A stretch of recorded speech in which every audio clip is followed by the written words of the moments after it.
All right. Good Saturday morning to the Hobby Hotline is back this morning, episode 310 to be exact.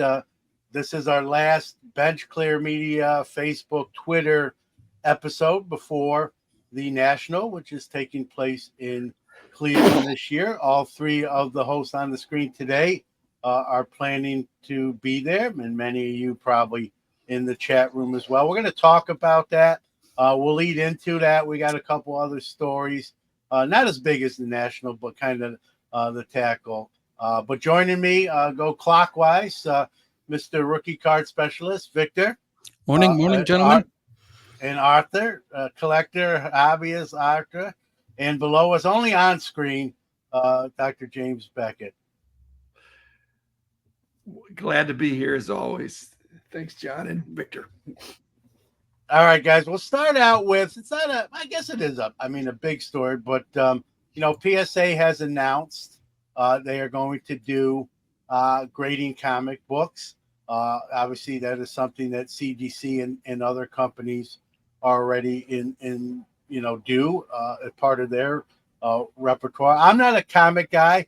I did collect them as a young kid, and then when I had my store, there was 2 or 3 years where we did carry, went into like a little bit of the comic books, but I'm definitely not a comic book expert. I'll start with Dr. Jim. During your Beckett days, was this something, in the grading, was this something ever entertained then or not necessarily, for you in your company? Well, when we started out, we were mainly sports. There are some sports comics, but when I was a kid, people either collected cards or they collected comics. They always had a predominant favorite, and I was always a sports guy. So, but later, after I've sold the company, they did acquire a comic book grading service, supposedly one of the top ones. So it's very difficult, guys, to grade comics because you've got to grade it. You got to look at every page. It's not like the front and the back and the surface. And the way they look at restorations, it's a completely different mindset, and the way they look at improving or pressing, all those things. So it's a different animal, but there's money to be made, I think. So collectors is moving toward a new business that probably will be good for them. Victor, your thoughts? What's your take? Were you a collector as a kid? Do you still, maybe you don't, do you collect now? Is it something that, because it's PSA grading it, would that change your perspective on it, or your thoughts overall here? Yeah, I did collect comic books and sports cards as a kid, but not as an adult. Kind of stopped with the comic books. Now I have been collecting Sports Illustrated magazines now for a few years, and this whole deal has me really intrigued for several reasons. Number one, they're not going to start submissions until 2025. I don't know if everybody was aware of that, but it's not something they're going to roll out right away. Next is that they're going to be providing pressing for the services, which is, if I'm being a little cynical, it is a little ironic being that we had that with the whole cleaning of cards fiasco that we had a couple months back. But more importantly, like CGC, what is this going to do to CGC? Now, I do know that I have a stack of Sports Illustrated magazines that I've been wanting to send, but I haven't sent because the current status of CGC, they have had a lot of issues here recently. They can't seem to catch up, and that has limited me from sending anything to them. So I don't know it's probably going to hurt them, I think, but it might help them as far as alleviating some of the constant pressure of submissions. I don't know, but I think this will be very, very popular for PSA. This is going to be just another wheel in the spoke for them, and I think it's a great move. Personally, I've always asked myself, why doesn't PSA do comic books and magazines? here they are. Yeah, and obviously with SGC under the Collectors Universe umbrella, we'll see what happens there, if anything, when it comes to comic books. My guess is probably not. But yeah, it'll be interesting. You make a good point, Victor. Like, will this cut into CGC's market share? Again, I haven't done anything with comic books in 30 years, 20, 30 years. You know, is alteration in comic books like accepted, or is it like cards where we sort of frown upon it? I don't know. I don't know if we have any comic book experts in the room that can kind of, or what the temperature is with that. Is that something that the grading card companies that do comics, like in PSA's case, have to be aware of, and they'll have those people in place. I'm sure they'll have specialists that know the comic book industry and all that it entails. For me, I think I love comic books as a kid. I don't know if this is a reason why a lot of people don't continue with comic books. Just the space factor, the fact that they take up so much space. I had them in boxes in the corner of my room, and that corner of the room got less navigational because those boxes started piling up, and so eventually I did sell my comic book collection just because of the space it takes up. Where cards obviously have a smaller footprint. Victor, you said you collected. Dr. Becker, was that a factor in whether you do it now or not? Too late for me to start, guys. I got plenty of cards that I'm trying to slog through. So Yeah, it takes a lot of room, and it's but I think when I had one of my episodes with Brian Gray, he was, this a few months ago, he was talking about kind of the two-tiered system that he thought comics was using, that there's grades where it'll indicate whether it was restored or not restored. So he was suggesting that might be a way for cards to grade if something's altered, but it's altered and now it looks like a 9. Well, I think he was saying the grade that comic books was already doing that. So they'll give you the grade, but they'll mention that it has been restored, as opposed to not restored with some great grade. But comic books were intended to be read. Also, one of the guys I interviewed was talking about like a QR code, where even though the book would be sealed, you could read the book, or you could you could click on something, and if you wanted to virtually read the pages, you could. In fact, the guy that was doing encapsulating vinyl, record albums. So he'd provide a digital copy of the music, but he'd seal your album. Yeah, that would be something my son would be interested. He actually collects vinyl, so I'm sure he can.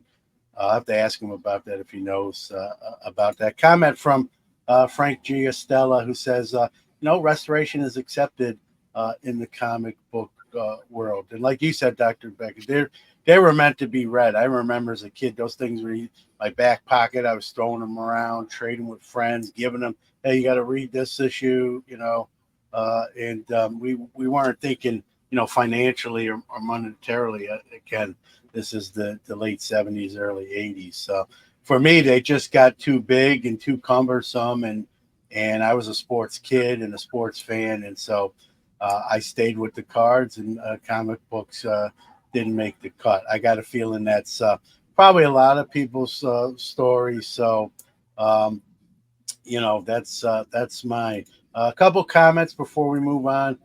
Classic card restoration is called Restomod. That's the way it is sold, not as original. I'm going to encapsulate it. It's called cards out the same way on the labels. Comic registry. Are we going to get a comic registry? And like you said, Dr. Mookie Chosin, like you said, Doctor, comic books were invented to be read. That's how I feel too. Too much amazing content between the covers. It gets lost in those slabs. And we forget, we talk about card art, right? Comic art. You have some of the greatest artists in those industries that are doing those illustrations. And so when you seal that, I get it. You're not going to be able to see those unless you print, a copy where you can look at the art or buy an art print to put on a wall. So it'll be like Victor says. This is about a year away. I thought it was a couple months, so I stand corrected. So No, and they're I going to think get all. Go ahead. I think it's similar to like cards. I think a lot of times we like neglect or don't pay too much attention to the back of the card. But I really appreciate what's on the back of the card, and a lot of Yep. times we just focus on the front of the card.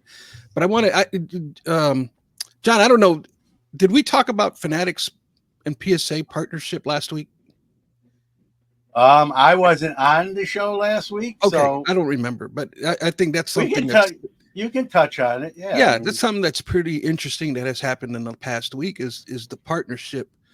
And I just really, guys, the business execution of PSA has been very, very interesting when I look at it in hindsight. When I first heard the news of when we all heard the news of Fanatics coming in a few years ago, and we were kind of like speculating, man, how's this going to look? This is a game changer, man. In hindsight now, the one that has been the big game changer here is PSA. I mean, just the business execution of what they're doing with eBay and with Fanatics, and it's like this is PSA is becoming the powerhouse here, not so much Fanatics or eBay, and I think it's pretty interesting in the grand scheme of things. This to me is big headline news. What is going on here? And then they, a couple of days later after that, they released the information about grading comics. So it's like, man, PSA is really coming in here like a locomotive per se.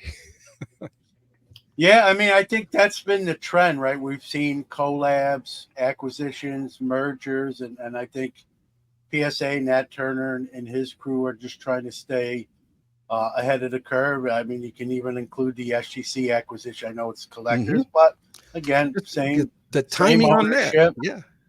Yeah. So yeah, and they're probably not done. The gears are probably still turning behind the scenes there as well. And my fear, and I've said this on my show and on other shows, is I don't want to see a card come. We've heard Fanatics want to get into the grading side of the hobby. From a selfish and moral perspective, I don't want to see that. I don't want a card company grading their own products. I think that's a conflict of interest. Yeah. They did, rumor has it, they did try to acquire SGC. That obviously did not happen. And everyone generally knows my relationship with them. Had that happened, hypothetically, that would have ended my relationship with SGC, unfortunately, because I just couldn't support, a conflict of interest. As much as I like SGC, that would have been a deal breaker for me on a personal level. So I'm, selfishly, I'm glad it didn't happen. I've heard other people echo those sentiments. Again, real quick, Dr. Jim, as someone who's come from the grading side, or that was one part of the empire you built. Your thoughts if Fanatics eventually does acquire another grading card company and kind of throw their hat in that arena? Like, what are your thoughts? Is that good, bad? Would it bother you like it would bother me, or not necessarily? It would have bothered me decades ago, I think, but now basically these are brands that are very strong. They have a brand identity, and if that brand identity does not include integrity, then conflicts of interest are a big deal. But if they do realize that if they have a lack of integrity in any one of their portfolio companies, it reflects on all of them. In other words, when PSA is getting into comic books, they need to do it right. And I believe they will do it right. But if they did it badly, it would reflect on their whole business. If Fanatics bought a grading company that was suspect and not good quality, it would drag down their whole brand. It would cause doubt in everything they're doing. And so I think if they do, they'll be very careful. And John, it's your intentions, your thoughts are correct. There is a potential conflict of interest, but sometimes businesses lean into it and say, we are going to be so transparent. We're going to be so careful that we're going to be above board about all this. We're going for it, but we're going to make sure that the right hand doesn't affect the left hand when you have these different businesses. And really, grading is partly about this year's cards, but in a huge way about previous cards that have already been produced. So it's not just these cards. And you make a great point. I think that, they will try to do it better, but, I think sometimes I think you'll agree, Dr. Jim, that sometimes that's easier said than done. You can go in with that perspective or approach, but, the people are with the torches at the gate waiting for like one little mistake, right? The first thing that's questionable, that's going to, how this social media and this hobby works, it's going to be blown up, sometimes out of proportion and not even fairly, right? And so that's the arena you're participating in. And so, unfair or fair, that's just kind of par for the course, especially in a hobby that's growing, getting even more mainstream than it already was. So yeah, I want to post this comment because Clone Trooper says the one thing I worry about as a comic grader is I hope they don't use the inferior cloudy plastic that they use for their card slabs. CDC uses crystal clear slabs for all of the things that they grade. And so that's another perspective, right? Is they're going to be critiqued on the materials they use. We always do that with we always, I like this slab better than this slab. This slab's thicker and more protected. This one's more transparent and see-through. I like this flip better than the plain red and white one. Whatever the arguments are, everyone has, right? Beauty's in the eye of the beholder, as they say. So that's going to come up, right? When PSA finally starts rolling out these graded comic books, is what materials they use and how do they match up to, in this example, CGCs and that sort of thing. Forget about the grading or how they're doing on the grading scale. And even just the aesthetics of what they're doing are going to be reviewed, and they're going to get a report card on that. So it's going to be interesting to see. Like Victor says, in 2025 and who knows what between now and then, maybe another company throws their hat in that arena, in that niche as well. All right, guys, I've been in the hobby 40 years. You guys been in the hobby the same or longer. This one, just when I thought I saw everything, right? CAT scans, not just for humans. I think is the headlines now. Reports coming out that hobbyists, dealers, collectors are utilizing CAT scanners to search packs in boxes to see maybe if there's a logo man or some kind of bigger hit in these boxes and cases. This is crazy to me. I don't know. I've never been in the market for a home CAT scanner, so I do not know what these things cost. My wife is a nurse. I know they're probably not cheap, but your Ricoh card scanner will be a lot less money than a CAT scan machine. So, people are, I don't know if a lot of these stories I read, guys, people are utilizing ones. They don't even have to buy them. They're utilizing them at work, after hours, and that sort of thing. So it's not even the cost prohibitive. It's just taking advantage of one in the workplace to do shady, hobby practices. This is a story that, surprises me. And then I read someone told me that this has been going on a long time. It's just now making more of the, coming to the surface. Obviously, I don't have to say I'm not supportive of this. It's sad, but as we all know, right, anywhere that there's money to be made and shortcuts to be taken, that's going to happen. And so, I'll start with Dr. Jim. Have you ever heard of this prior to recently? And just what are your, how does this hit you as a long time hobbyist? Well, I mean, if you have a card, you can look at the card. You can feel the card. If it's just one card in a pack, you can feel the thickness. So whether it's a CT scanner or anything else, the smaller the quantity, the easier it is to see some irregularity. But you've already seen the card companies put in decoys and things like that. So I believe that now this is in the light, that people they're talking about this. The card companies will respond. If it's a 1 pack per box, I don't know to what extent that's searchable inside the sealed box of 1 pack of 5 cards.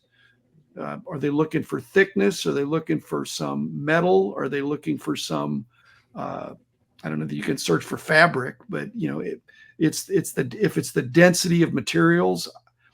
Like I say, now that it's out, I think that there'll be countermeasures. And I will say this: if it's a box, if it's an upper deck hockey box, it's got 12 packs of 12 cards and possibly a Connor Bedard young gun. Well, good luck with your CT scanner. Yeah, but you might be able to see the acetate version, which is number 210 potentially. So that could be in there. I mean, I'm sure it's difficult. Sure, I'm not sure of the specificity of what they have. If it's perfect, then again, like I said, there'll be countermeasures. So I'm glad this is coming out. We'll see. So I'll get to you, Victor. Abel in Vegas says the machine cost $1,200. I would have guessed more, but so it shows you what I know. I'm not a medical supply salesman. That price seems like someone wants to do this in the comfort of their home and lay out $1,200. I guess you could buy one. Victor, your thoughts on this whole? Yeah, this was a new one on me. I'm gonna push back a little bit on this one though. I think it's the way I've seen it explained is that it's hard to make out if it's a pack. Okay. I don't know if it's because of the wrapping that's on it or because there's so many cards inside of a pack. I heard it's more for like the Flawless, where I think the cards come in like a holder, like a mini. Yeah. What do they call that? Mag type. So, right. And so I think it's very limited on what you can use it on. But then number 2, I'm hearing a lot of feedback. Well, what are they going to do about it? And I just, that kind of irritates me a little bit, because you want the protection. You want the card manufacturers to be responsible for the moral failures of others. And it's just like wherever way that you can make a buck, people are going to try to scam and try to figure out a way to beat the system per se. And so I don't know, just those are moral failures of people, and we're blaming that on the card manufacturers. And I think it's a little misplaced, because this is just out there for me. To put a box under a CT scanner is like next level of pack searching. I mean, this is the ultimate pack searching, and I don't know. That's just my take on it. Yeah, it's the next thing to having Superman X-ray vision, right? It's the closest it's the closest you're gonna get. And like you said, good point with the Flawless product, which uses those Magtites and just kind of puts them in cutouts. And I agree with you. It's not Panini making a mistake. It's just unscrupulous people finding ways, right? But that being said, like I won't blame, but you kind of pivot, right? If you're them and you're making Flawless product, maybe future incarnations of the product can move those Magtites into individual boxes. You can keep the cutouts, put them into a box where they're harder to see what they are, and that sort of thing. Maybe cost will be an issue, but you can kind of, cost prohibitive.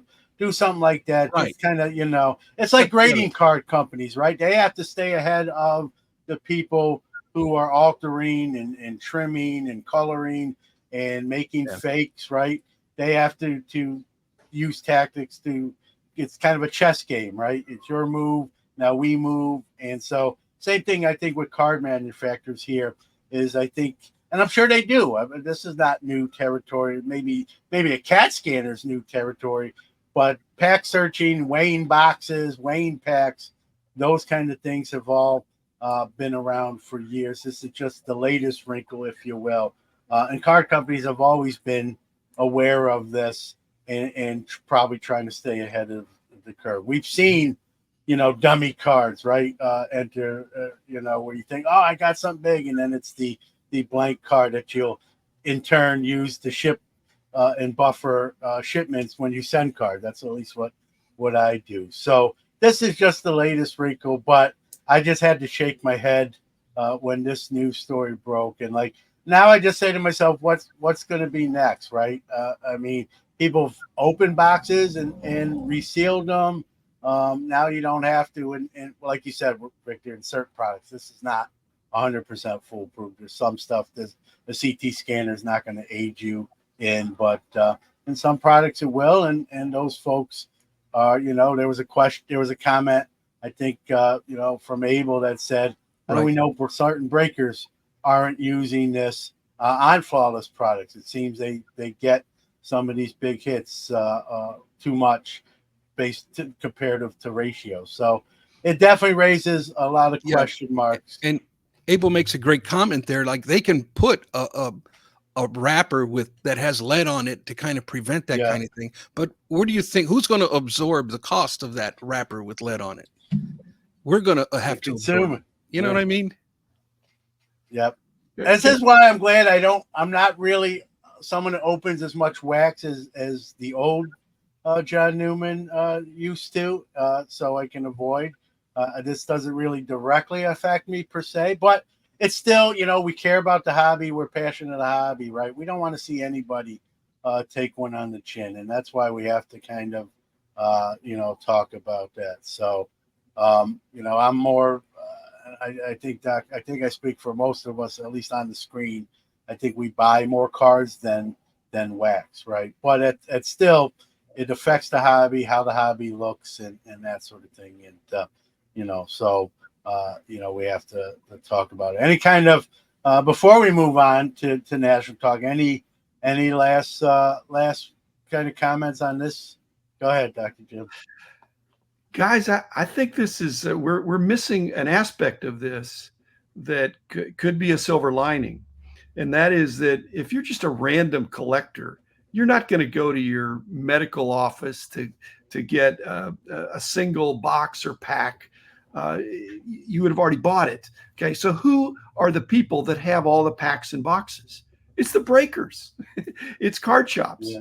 And so if you're a huge breaker, then this technology could assist you if it really works, because now if the machine's thousands of dollars or tens of thousands of dollars, but some of these breakers are doing millions of dollars worth of business. So if anybody was going to utilize this technology and exploit it, it'd be a big breaker. Okay, so now the main criticism of these big breakers is they get all the good stuff. And so then this technology, if it really worked, is going to help them identify which boxes, which packs, what boxes have the really good cards. And so now they're in a situation where if I'm a breaker and I know there's a $1 million card in this box, I think I'll just keep that. I don't think I'm going to open it, or I'll make sure somebody that buys it is my buddy, because I'm going to cut them in. And me and you, Dr. Jim, we're gonna sell it and split the millions of dollars. And I believe that will be discoverable. It's kind of like a triple logo man. We've seen what triple logo man. So if but again, I believe that the breakers get product, and for them to go through it, like I said, they would want to set the boxes aside that had the really good stuff in it and make sure that was treated differently. They'd have to be surreptitious about it, but they'd either make sure that the break spots were filled with their friends, And now that's a conspiracy that's hard to keep quiet, or they just don't even do it. So if we see the number of big cards dropping off from some of these large breakers who just happen to live near a medical complex or something, then we can get suspicious. But like I said, the integrity of a breaker, they've weathered the storm, some of them, of having suspicious kind of things. But over time, their business reputation is sort of based on how many good things they pull, but then they're just pulling it for somebody and it's going to somebody else. My word, they keep it for themselves. They keep it for themselves, which is what happened one time. Yeah. It's crazy. And if a breaker was to be caught, let's say red-handed or with their hand in the cookie jar, I would hope that the card manufacturers would obviously do the right thing and stop supplying them product to continue those illegal acts and whatnot. For example, a large breaker gets 100 cases of a certain product. There are 50 cases or 10 cases of a certain product. If I were the card company, I'd want to know that those products were being broken. So if they've got their CT scanner and they've got their 10 cases and they scan the 10 cases and they find, hey, one of these is not like the others, we're just going to set this one aside. So if they got 10 cases and they only sold 9 and they held back one for their own personal opening, perhaps, that would be suspicious behavior. So the card companies need to be tracking. We got these cases to these breakers, they broke them, and they made public what they got, and that's the audit. If every case is opened and it's visibly evaluated by the public. So you're saying you're saying Topps would know, like, hey, the triple logo man is headed this direction, and if it never surfaces, that would raise a red flag to Topps, like this breaker is not doing stuff above board. I can't go that level. I can't go that far because I don't think Topps knows who got the case, the best case hits. Okay, so we're talking about case hits, or but really 6-figure and up cards. So I don't think Topps knows that. Like I said, every logo man is not equal, so they won't know which one necessarily. But if the breakers figure out that I'm not going to open this product because I think it's got something big in it, that'd be bad. So, but then they'd be opening less. They'd get less big cards, and then their reputation would take a hit. Yeah, Victor, any kind of thoughts? No. So what about when we see like award show, right? There's an independent auditor that's tabulated the votes for like the Oscars or the Grammys. What about? I know this sounds crazy. What about that on the card level, where an auditor not affiliated with Topps, a separate company, knows where certain things went and then just kind of keeps tabs on it themselves and then only reports back to Topps when they feel like something's not above board, like, hey, we need to take a look at this. Is that something potentially we could see? Rich Klein, I don't know if he was talking to Victor or whoever he's talking to, but he mentioned Diogenes, looking for the honest man. John, that won't work. I mean, basically, what we need to be doing is not auditing cards that are in the packs. We need to be auditing the results of the openings. And so if there's 100 cases that we can see that get opened and they're visibly, the digital record is there, and you can see out of those 100 cases, where did the big cards fall? And if they all fell in the big breakers, unless the big breakers had the lion's share of those openings. So the antidote for this thought that boxes are loaded is more public openings of boxes and cases that are recorded on YouTube or any other place where The audit could be, I've looked at all these videos and I've found that the best cards fall all over the place. They don't fall only in this part of the country. They don't fall only with these breakers. But you can't audit by opening up boxes and then resealing them. I mean, that's just not. And I don't like the idea. I like the idea of auditing after the fact. And what we're doing is we're doing a form of that without doing the full analysis. We're just remembering that, oh, you know what? Those big breakers, they're always touting that they got these big cards. Well, sometimes somebody that opens a box on their own, they're not necessarily going to tout it. But the breaker, it's their business to tout it. So they have an outsized megaphone exaggerating how many great things. It's a great rumor that they can fan the flames of. Hey, we're a big breaker. We get all the big stuff. So, but if you analyze all the openings, that's what I'm saying. Not open them and then put them back in, or somebody knows. If somebody knows, anybody could know. So I just think let's open up the boxes. Let's see where the big hits fall and make sure they're falling randomly after the fact. And if they're not, that company is in deep trouble. Yeah. No, I agree. But, anything that can protect the consumer, I'm in favor of. I know there's costs involved. It's, it's not my money, so it's easy for me to spend Topps and Panini's money for them. A couple last comments. I won't put them on the screen. They're too far up in the chat room.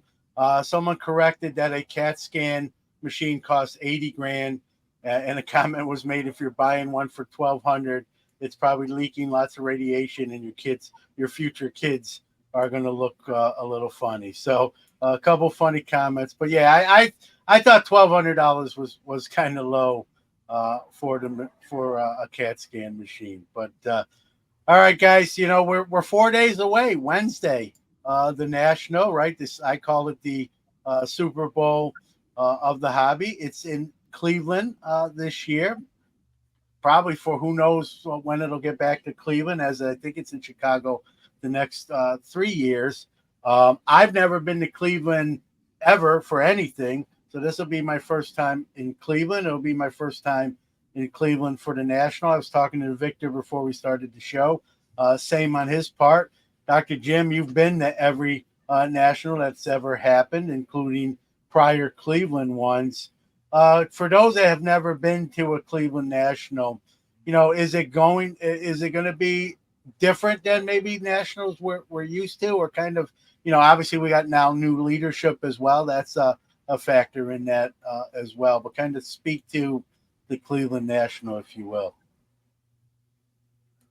There's three things. One is the Rock and Roll Hall of Fame. If you've never been to Cleveland, you got to go there.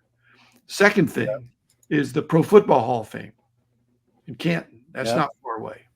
And the third thing is that suggests that the National in Cleveland is going to be really strong, is that when you think of a vintage card show, you think of Strongsville.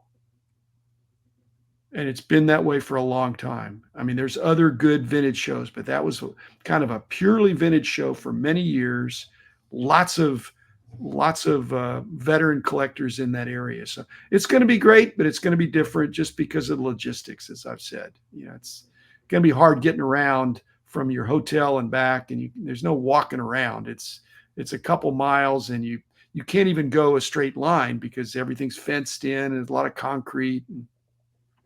You're going to feel like you're just coming in right after World War II, John. Well, listen, I'm driving. It'd be a field with fences and concrete and stuff. It's like an abandoned airport hangar. Well, it's probably not that much different from Syracuse, just bigger, just a bigger city. Listen, I'm driving. I know you guys are both flying in. I've already said this. I'll reiterate it.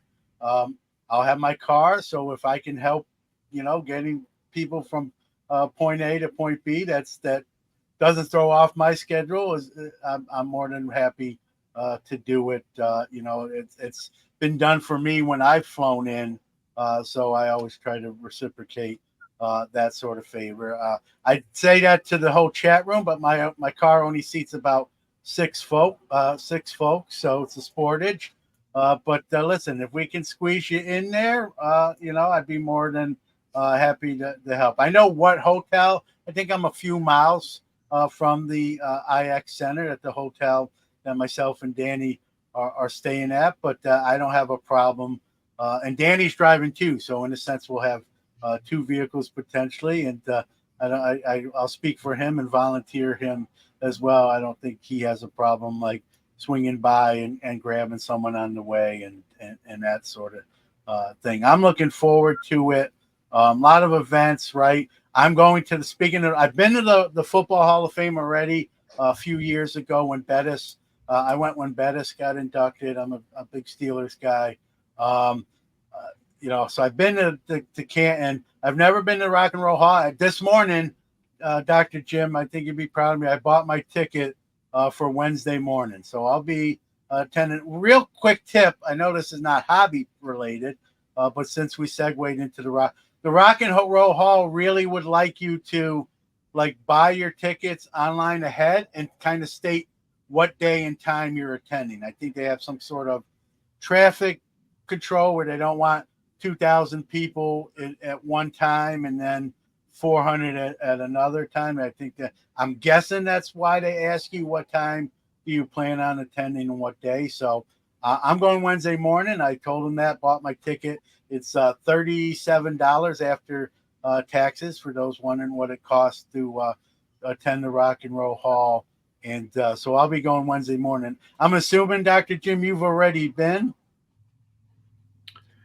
Yeah, I've been, but if you haven't been, I think there's most of the people in the hobby love music, and it's just a class. I mean, it says Rock and Roll Hall of Fame, but there's a wide range of music taste. But one point I was going to make, I don't think I've said this before, but the hotels are all 2 or 3 miles away.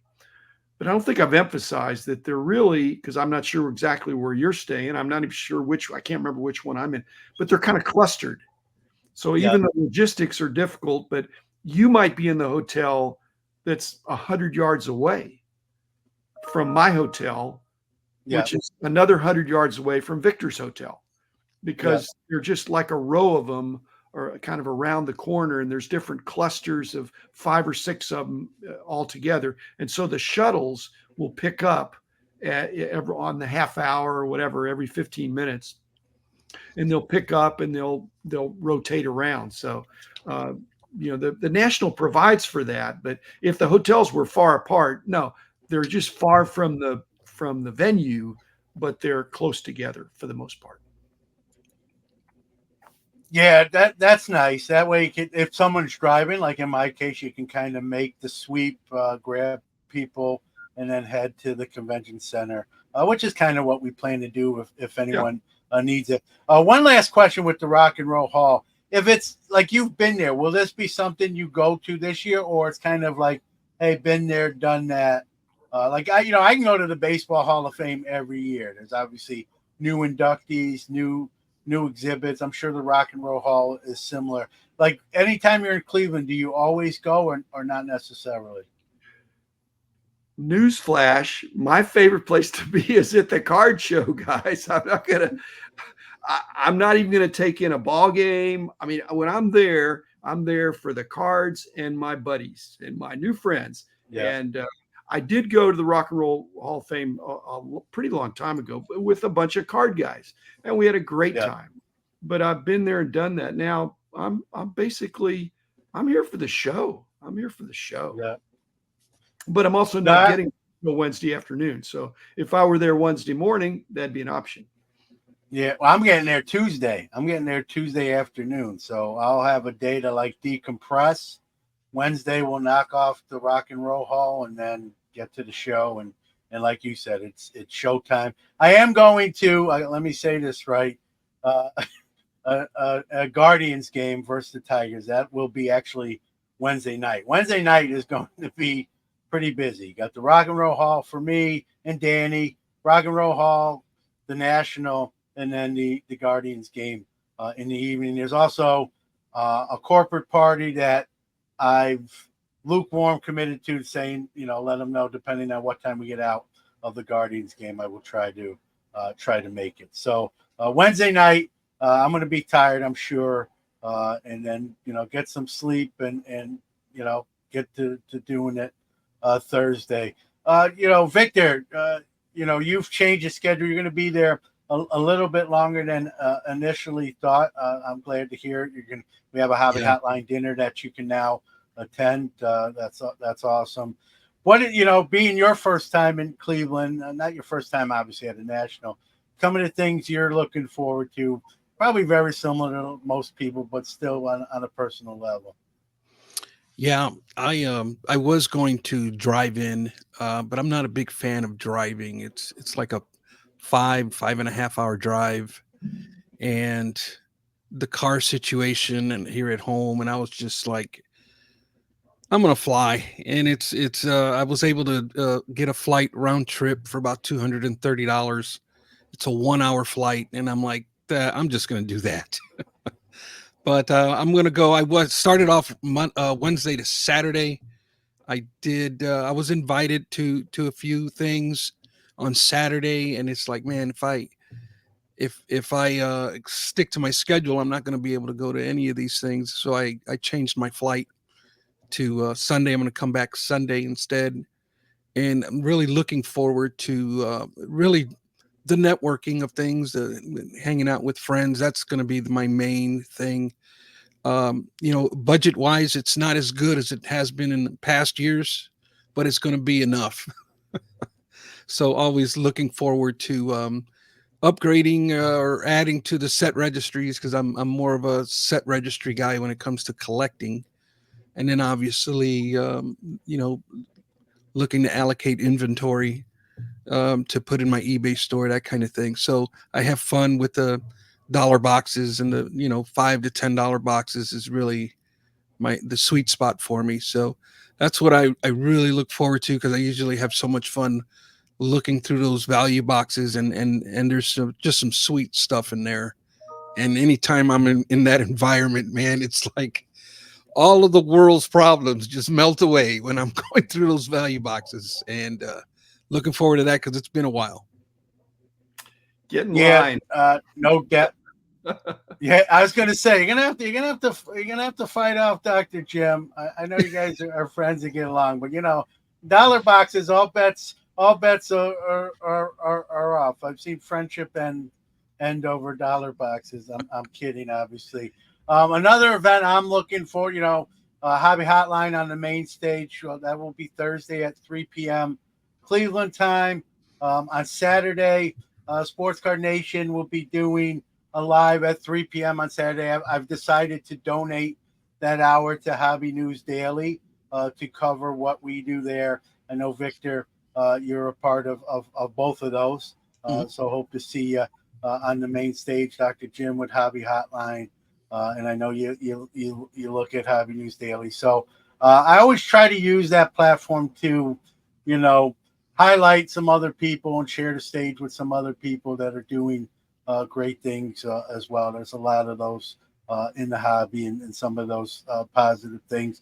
You got the Diamond King movie premiere that I'll be attending. I believe that is Friday. If I don't have my calendar right out in front of me, I'm not going to pull my phone out. I think that's Friday after the show. I'm looking forward to that. I've had Dick Perez and Mark Evans on a few times, and sort of been involved in the early stages of that as a supporter of, like many others. I'll be in the credits there at the end and that sort of thing. So for me, I've talked about this, those Diamond Kings were, as a Brooklyn kid and a Tops being in my backyard, the Diamond Kings were the first thing that made me turn my head and consider another brand outside of Tops. And so I've told that to Mr. Perez, how that influenced my hobby experience, and to, much like meeting Dr. Jim and getting to meet him and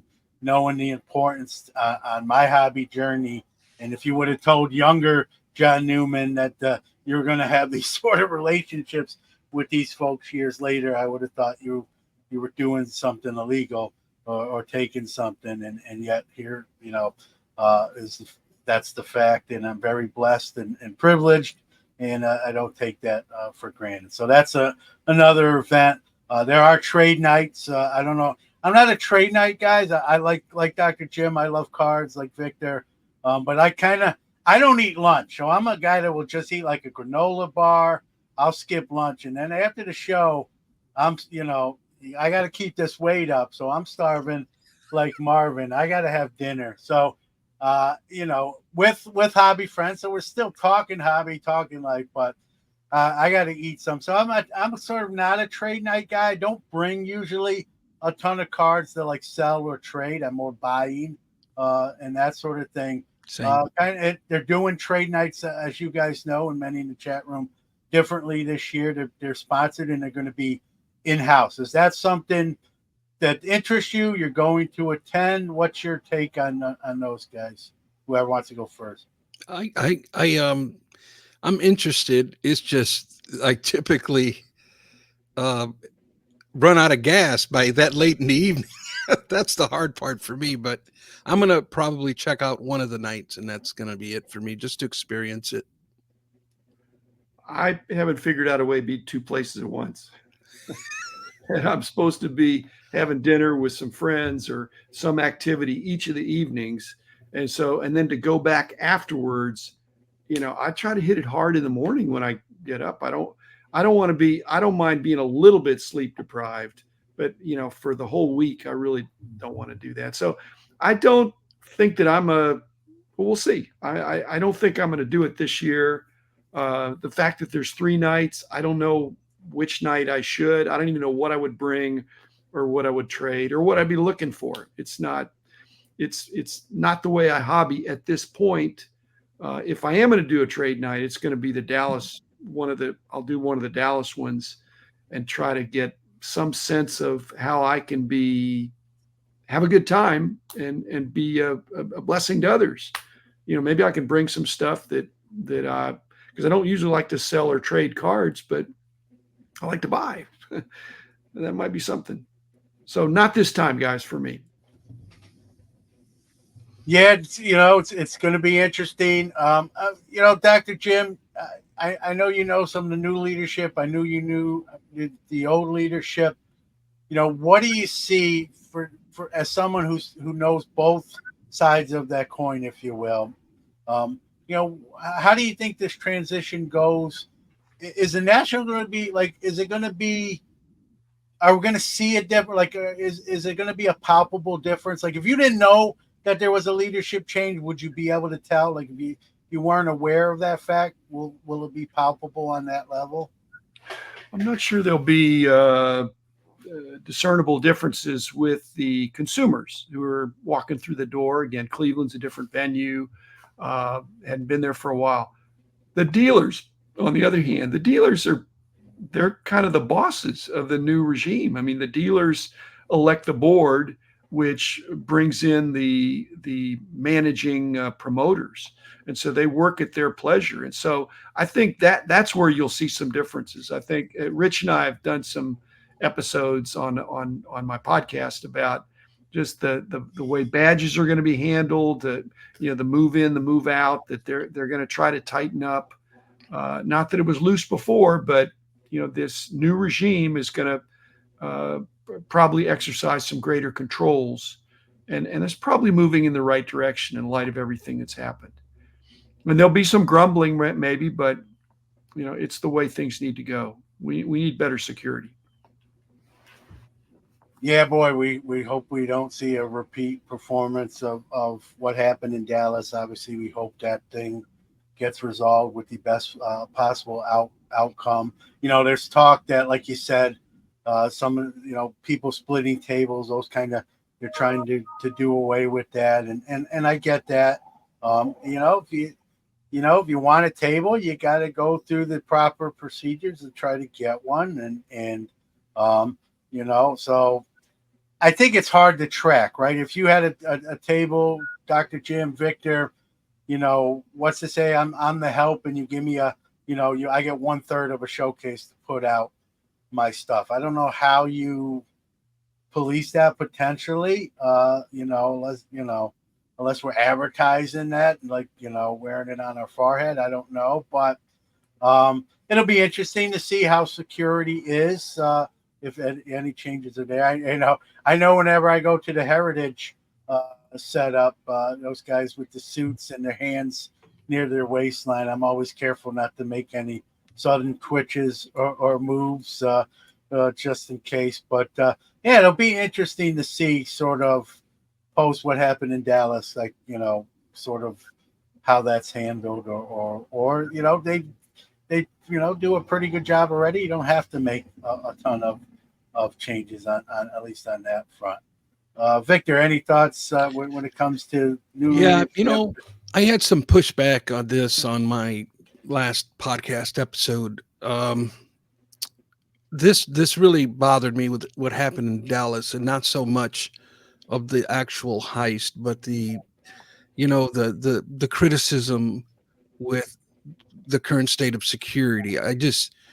We have high resolution camera footage of these guys. There's security police there, but what more do you expect these promoters to do? What are you expecting from these security guards or police officers who are there when you have hundreds, if not thousands, of people in the room?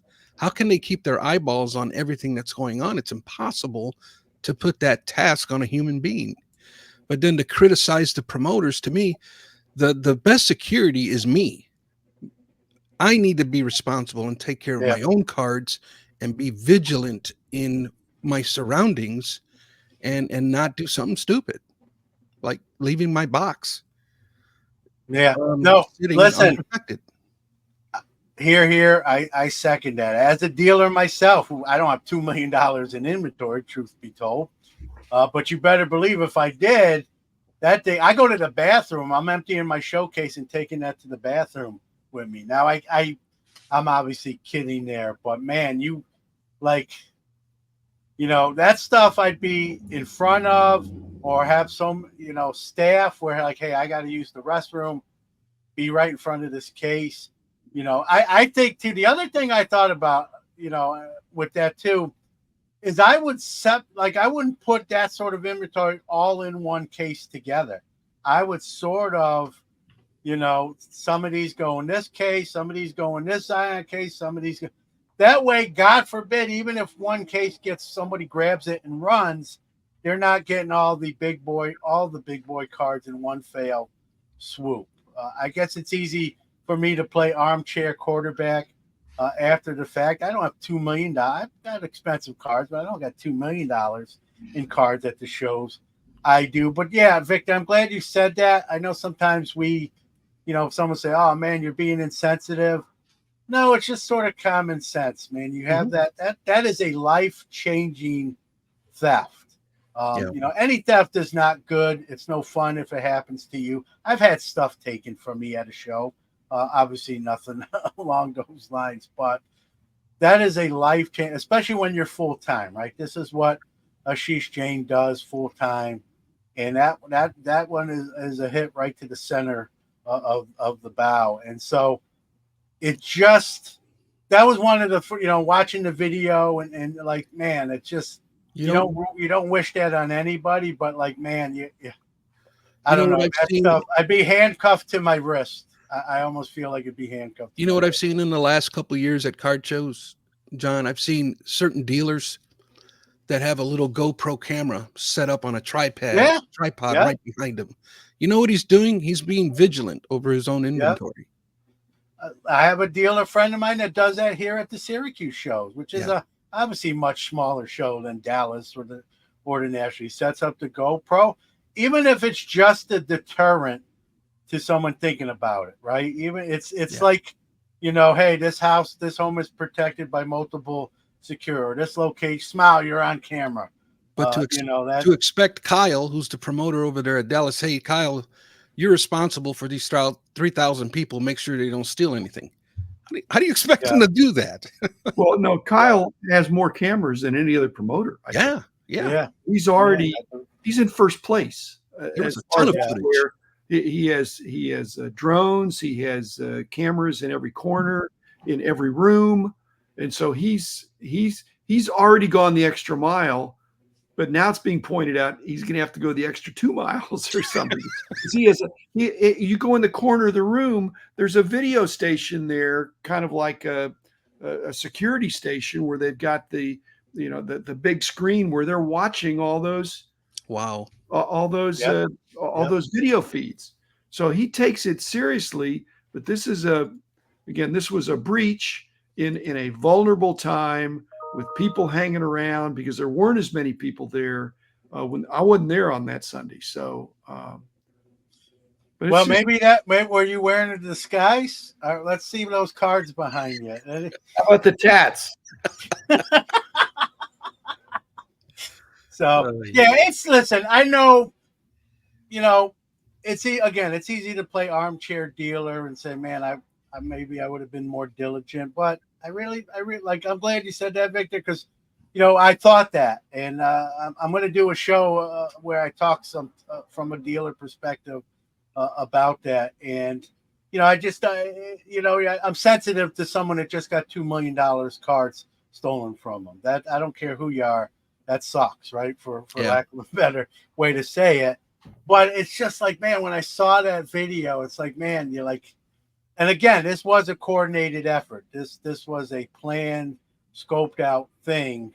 But still, like, man, I use the restroom at a show. One of my buddies comes over and mans my table. And I get in, get out, and get back to my table, and vice versa. When they go, I watch their stuff, and it's just I talk to people, right? But I still don't let my guard down, or try not to let my guard down. But again, I don't have $2 million in cards at the show. And so hopefully this has a happy ending when all the smoke clears and dust settles and whatnot. So, Victor, I will put you on the spot. You wrote it before we kind of get out of here. You wrote a new book. Tell everybody what it's called, where you can get it. And I'll also, is it something you're bringing to the show for people who are at the National who want to pick up a copy? Can they do that? Yeah, thanks, John.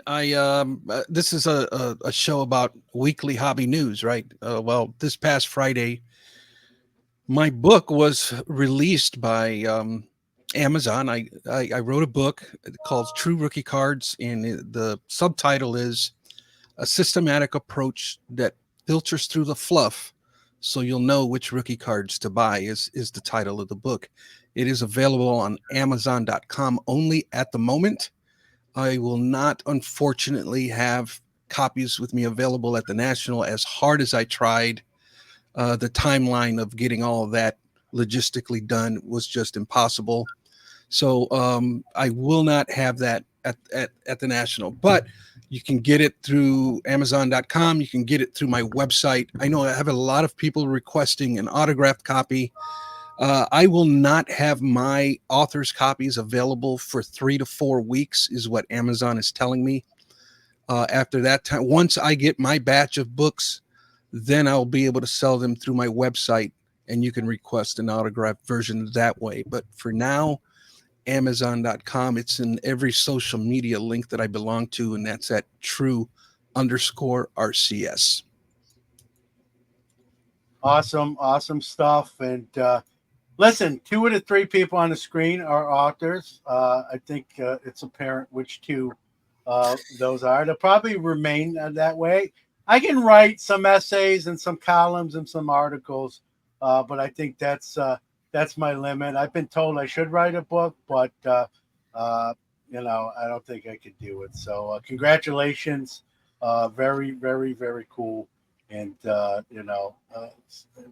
eventually, like you said, but you can still buy the book and listen, bring it to the next National and have Victor sign it in person, or get it through Victor, and I'm sure you'll set up all that as things get logistics get worked out. Thank you to everybody in the chat for the well wishes. Thank you. I really appreciate it, you guys. Yeah, Victor. All right. Any last comments before we call it a Saturday and get ready? I'm packed already, guys. I don't even have to pack. I packed Thursday. I packed Thursday night. So I'm not wearing for the next 4 days. I'm not wearing my favorite underwear that is in my suitcase. I'm assuming we all have favorite underwear we like more than other brands. So those are packed and ready for Cleveland. But I'll get by with the B team underwear in the meantime. But yeah, I'm packed. Listen, we're 4 days away. It's a fun week, but it's a fast week too. And real quick, one last thing on this, I'll direct to Dr. Jim. This will be the first national, Dr. Jim, that I'm actually going to be there on a Sunday. It's never worked out where I could stay and be there Sunday, whether it be a flight or my wife. When in Atlantic City, I drove, but my wife's like, we're leaving in the morning. I'm like, no, go to the beach. I'll go to the show one last time. And I got vetoed. And so this will be my first Sunday at the National. Any thoughts? Any different? Are people like having blowout sales? What's any temperature change on a Sunday in relatively to the other 4 or 5 days of the show? Let me answer that in a way that one of the commenters said is that, where am I going to be on Sunday? Where am I going to be on Wednesday, Thursday, Friday, Saturday? Actually, I don't know exactly in advance where I'm going to be each of those days. But Sunday is the most scrambling of the days because you're trying to fill in. But if people are looking for me, the Beckett booth, they generally, some of the guys that I've known for a long time would know where I might be or could contact me or text me or something. So, and then the other choice would, I start out at the Singles Club, plug for the Singles Club. So I'll be there probably Wednesday, possibly even Thursday. But then there are other places. And then Rich Klein, my wingman, will not be there. But Rich, somehow, the test will be this year if he knows where I am, even though he's not in the state. If he's still in Texas, but people can contact him to find out where I am, and he would know the answer because I don't know how he knows all the stuff he knows, but somehow Rich knows.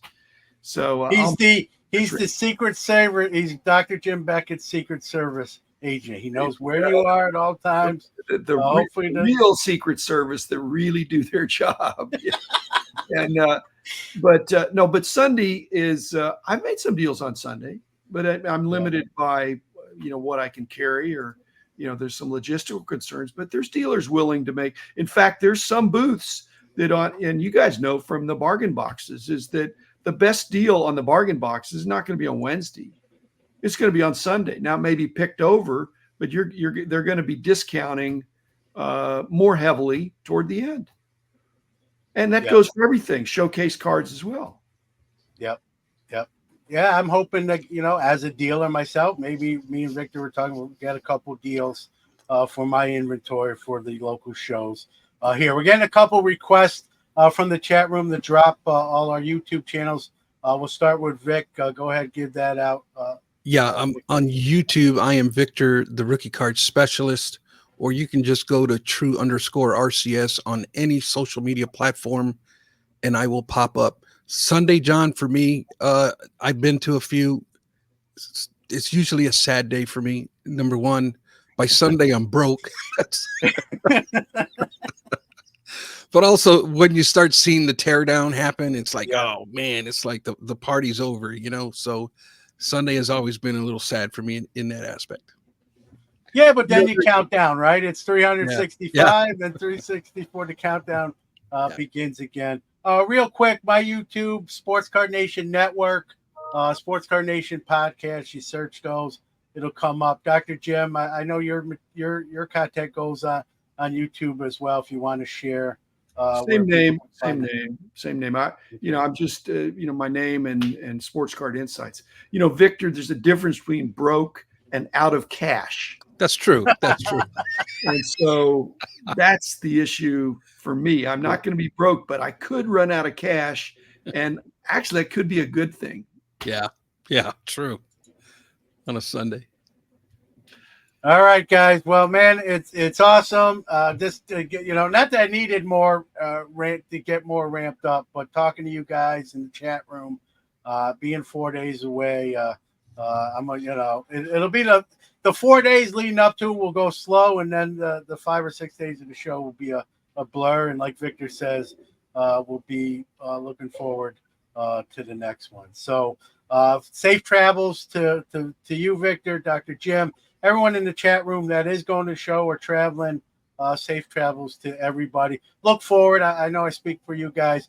Look forward to meeting a lot of folks that we maybe have never met or just see in online form for the first time, meeting them in person for the first time, or meeting them and seeing them and chatting with them again. So with that being said, that's going to do it. And we'll see ya next week, maybe in person. So there you go. Thanks, guys. Thanks, John. Thanks, Vic.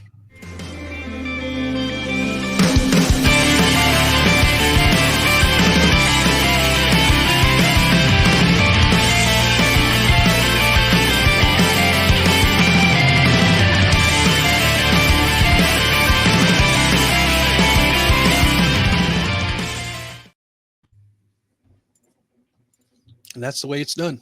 Thanks, guys.